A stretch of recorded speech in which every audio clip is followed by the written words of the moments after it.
Fluminense acertou a maior contratação do futebol brasileiro na temporada. É isso mesmo que você que está assistindo a Central está ouvindo. O Fluminense acertou a maior contratação do futebol brasileiro na temporada. Quem está dizendo isso não sou só eu, não.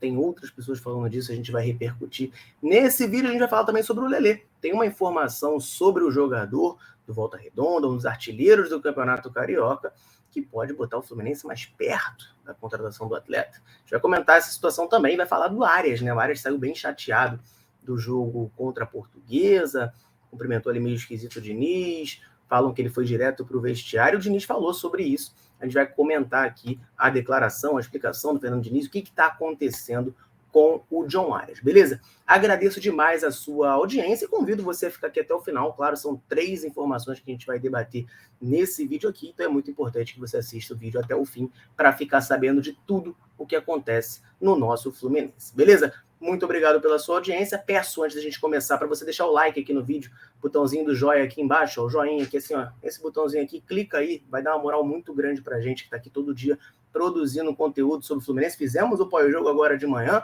de noite tem mais uma live, tem, já ia até errar o nome, tem Domingão da Central debatendo, né, contratações, o que precisa de reforço, as notícias mais importantes do Fluminense. Às 8 da noite a gente vai estar ao vivo aqui, ó, 2 lives no dia, estamos trabalhando, né? Central está trabalhando pesado nesse começo de ano de 2023 pro Fluminense. Então dá essa moral aí, deixa o like para ajudar a gente a seguir crescendo e, claro, comenta aí de onde você nos assiste, a gente gosta demais, né, de saber de onde a nossa audiência é, então solta aí qual é a cidade, estado, país, bairro de onde você assiste Central. Comenta aí, vamos trocar essa ideia. Beleza? Vamos lá. Sem mais delongas, vamos para o assunto. Eu vou jogar aqui na tela, a gente publicou aqui no canal, né, lá no YouTube, na parte dos shorts, né, aqueles videozinhos de 1 minuto do YouTube, e a gente postou o corte da transmissão que a gente fez.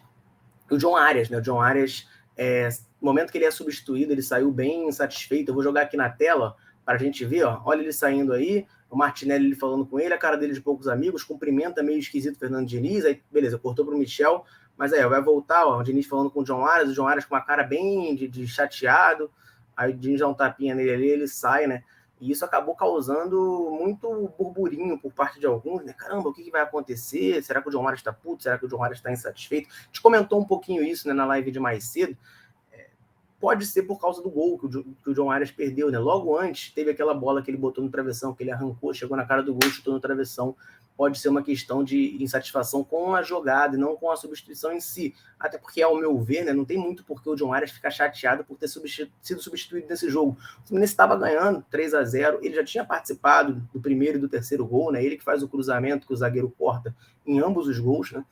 E ele participa ali da jogada, ajudou o Fluminense a vencer, a vitória estava encaminhada, não tem muito por que o John Arias ficar chateado por ter sido substituído nesse cenário. Fato é, Fernando Diniz, né, na coletiva foi perguntado sobre o assunto, e eu vou abrir aspas aqui para ele, tá? Declaração do Fernando Diniz. Abre aspas aqui. Não teve nenhuma revolta com o time por ter saído. O Arias é um menino extremamente competitivo, ele estava chateado por não ter feito gol. Bateu na trave, ele quer cada vez melhorar os seus números, fez uma partida excelente, mais um jogador que cada vez ganha mais peso no Fluminense e no futebol brasileiro, ganha mais notoriedade, cada vez mais seguro e dono de si, é um dos nossos pilares. Então o Fernando Diniz minimizou, né, essa situação, disse que era realmente por conta do gol perdido que ele estava chateado, não tem nada assim, não ficou puto porque foi substituído, não foi nada disso, só estava bolado por causa do gol perdido, só estava no mau humor ali depois de ter perdido aquela chance, menos mal, né, a gente fica muito satisfeito, muito aliviado, porque como o Diniz disse muito bem, né, o John Arias é o principal jogador do Fluminense, para mim hoje ele é o principal jogador do futebol brasileiro, tem jogado muita bola já desde o ano passado, né, ano passado ele jogava mais caindo pela esquerda, Matheus Martins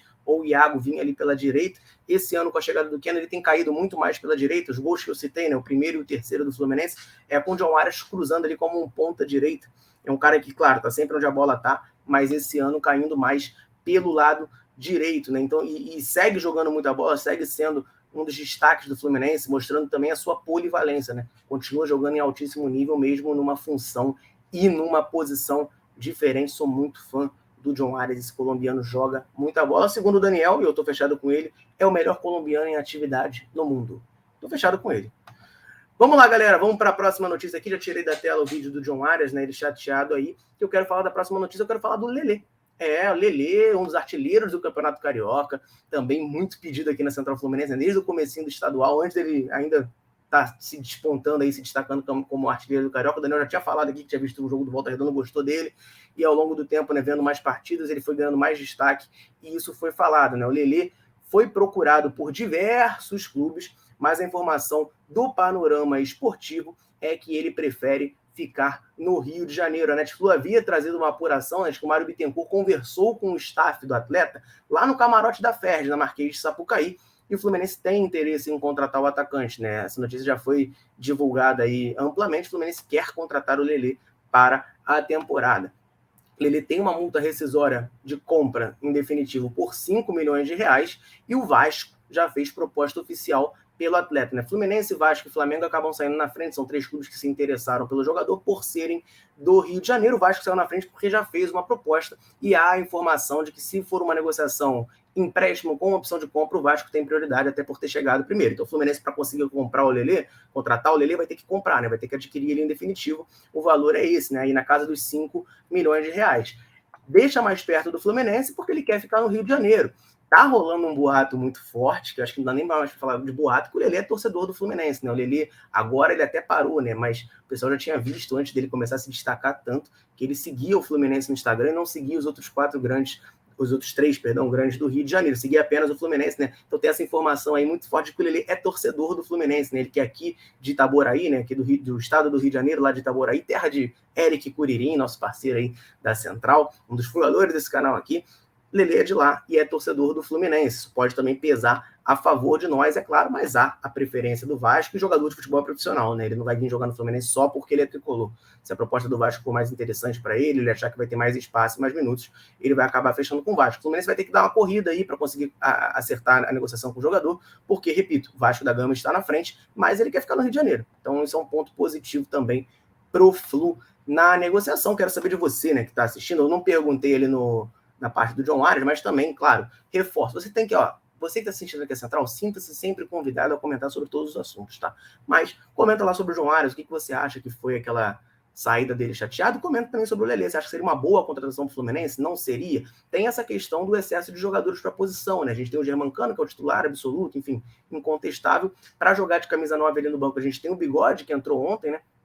Tem o Alan, nosso chinês, também está aí, e o Lelê seria mais um jogador para a posição. Porque o Lelê, por mais que seja um atacante que tem velocidade, tem mobilidade, ele não é ponta. Isso é diferente de você ser um atacante com mobilidade e você ser um ponta. Um atacante de lado, um segundo atacante. O Lelê não é, o Lelê é 9, centroavante, mesma posição do Germancano. Então, ao meu ver, é um ou outro jogando, o Lelê viria para ser reserva do Cano, mas tem o William e Alan, que são 2 jogadores, né, que têm sua hierarquia alta no Fluminense, tem sua importância, tem salário alto no Fluminense também, isso acaba pesando. Seria mais um atleta para a função. Tem a situação do John Kennedy. Será que o John Kennedy volta? Será que a vinda do Lelê é um indício de saída do John Kennedy? Isso tudo também tem que ser pesado, porque se vier o John Kennedy também é mais um que... Esse até joga mais como ponta, está jogando pelo lado na Ferroviária, mas é mais um ali para a posição de camisa 9, né? Seriam 5 opções ali no setor com a chegada do Lelê, caso o John Kennedy fique também.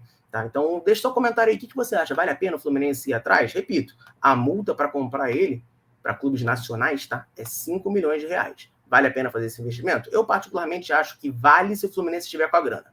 Se o Fluminense estiver com a grana, eu acho que vale, porque é um jogador que está se destacando, tem características que o Fluminense não tem no seu elenco.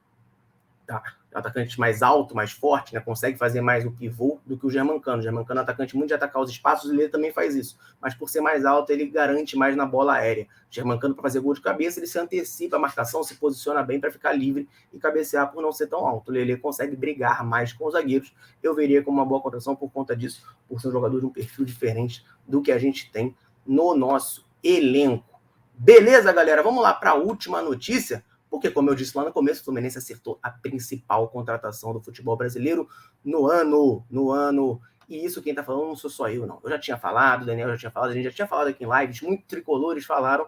Quem fala agora é esse jornalista do Sport TV, que nem tricolor é, né? Não vou explanar aqui que ele é Flamengo, que não tem necessidade, mas nem tricolor ele é. E falou sobre isso em um texto lá no jornal O Globo, na coluna dele, que é o Marcelo Barreto, jornalista do Sport TV, né?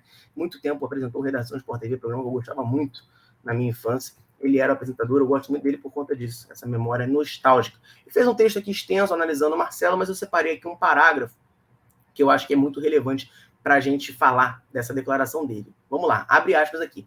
Antes de entrar em campo, Marcelo é a maior contratação do ano no futebol brasileiro. Supera Luis Soares, do Grêmio, não apenas em números de conquista de sua carreira na Europa, mas pelo que ele representou para aquele que muitos consideram o maior clube do mundo. No Real, bateu o recorde de jogos e títulos. Mesmo na reserva, manteve o posto de capitão e saiu do banco para erguer seus últimos troféus, entre eles mais um da Liga dos Campeões da Europa. E, embora o atacante uruguaio tenha caído rapidamente nas graças dos tricolores gaúchos, nem disso o ex-lateral da seleção vai precisar. Voltando para casa, já vai encontrar a porta aberta nos corações dos tricolores. Ele escreveu tricolores cariocas, mas a gente sabe que tricolor só existe um, então eu parei a citação no tricolores, ponto. Cara, eu acho que é por aí. Marcelo é a maior contratação do futebol brasileiro. O Soares jogou muita bola no seu auge. Eu acho que ele vai ajudar pra caramba. O Grêmio é um baita atacante. Foi um dos destaques de um time bem famoso, que ganhou muita coisa do Barcelona, né? Formando o trio MSN do lado do Messi e do Neymar. Mas, cara, o Marcelo, a gente tá falando de jogador de outra prateleira, de outro patamar. O Marcelo talvez, muita gente discorda, muita gente concorda, mas é um debate que existe. O melhor lateral esquerdo da história do esporte. O Soares, por mais que tenha jogado muito, ele não chega nem perto de ser top 10 centroavante da história. Beleza, tem o peso do Soares ser centroavante, que é uma posição mais valorizada que lateral. Mas mesmo assim, cara, eu acho que a diferença ali de patamares é bem clara entre o Marcelo e o Luis Soares, que é uma grande contratação do Grêmio. Tá? Não vamos fingir aqui que não é. É uma baita contratação, já tá metendo muito gol lá pelo Grêmio, enfim. Tá também já dando o seu retorno por lá. Mas o Marcelo eu acho que é outro nível, eu acho que é outro patamar, tá? Eu acho que não tem nem muito como comparar. O pessoal do Grêmio deve estar chateado, porque fez uma contratação sensacional. Era para ser a maior do futebol brasileiro, e veio o Fluminense e trouxe o Marcelo. Vamos aguardar, o próprio Marcelo Barreto fala na coluna, né, que se ele vai jogar bem ou não, isso aí cabe ao Fernando Diniz, escalar ele da melhor maneira para extrair o melhor do jogador, e isso aí é uma coisa que a gente vai ver mais para frente quando ele começar a jogar, que o momento da torcida do Fluminense, eu concordo com isso, eu falei na live que a gente fez assim que o Marcelo foi anunciado pelo Fluminense, acho que o momento é da gente ficar feliz e empolgado. Fica feliz e empolgado agora. Quando o Marcelo nem chegou no Brasil ainda, nem foi apresentado. Quando ele chegar, se apresentar e começar a ficar perto ali dele começar a jogar, a gente debate se vale a pena botar o Marcelo no meio, na lateral esquerda, se o valor pago pelo Marcelo é alto ou baixo. Eu até acho que é baixo e que ele tem que jogar na lateral esquerda. Claro, a gente não vai conseguir parar de debater. Mas se ele vai dar certo ou não, a gente vai saber quando a bola começar a rolar com ele em campo. Quando ele começar a jogar, a gente vai ver o papel, né, o desempenho do Marcelo pelo Fluminense para saber se a contratação foi um sucesso ou não. Acerto, eu acho que foi. Você trazer um jogador do nível do Marcelo é sempre um acerto. A contratação é boa, é acertada. Se ela vai dar certo ou não, existem vários fatores, várias variáveis que vão moldar a nossa percepção. Como disse um amigo meu, estive junto com ele na sexta, no dia, inclusive, que o Marcelo foi anunciado pelo Fluminense, né, ele soltou uma aspa para mim que eu gostei muito também, eu estou repetindo. Se é para errar, né, como a gente já errou várias vezes em contratação, é melhor errar com o Marcelo, né, do que errar com vários caras aí, bem questionáveis, até para a lateral esquerda que a gente trouxe, né. Errar com o Marcelo, cara, se o Marcelo der errado, você sabe que você, tentou o máximo que dava, né, tu foi buscar talvez os melhores laterais do mundo, por mais que já não esteja no seu auge e tivesse no Olympiacos da Grécia, não estava saindo direto do Real Madrid como titular para vir para cá, mas é um jogador de classe mundial e tá marcadaço na história do futebol, formado em Xerém, moleque de Xerém, é nosso e tá de volta. Então, assim, para mim é isso. Se é para errar com alguém, erra com o Marcelo. Acho a contratação muito boa. Quero saber de você, claro, tá assistindo. Você concorda? Marcelo é a maior contratação do futebol brasileiro na temporada? Solta a sua opinião aí. Você acha que ele vai ser um grande acerto do Fluminense? Ele vai dar certo ou não dá? O que você acha? Qual é o seu feeling? O Fluminense acertou em trazer o Marcelo? Errou? Comenta aí sua opinião, eu quero saber. Vamos trocar essa ideia, valeu? Vou ficando por aqui. Um abraço, saudações tricolores. Tamo junto.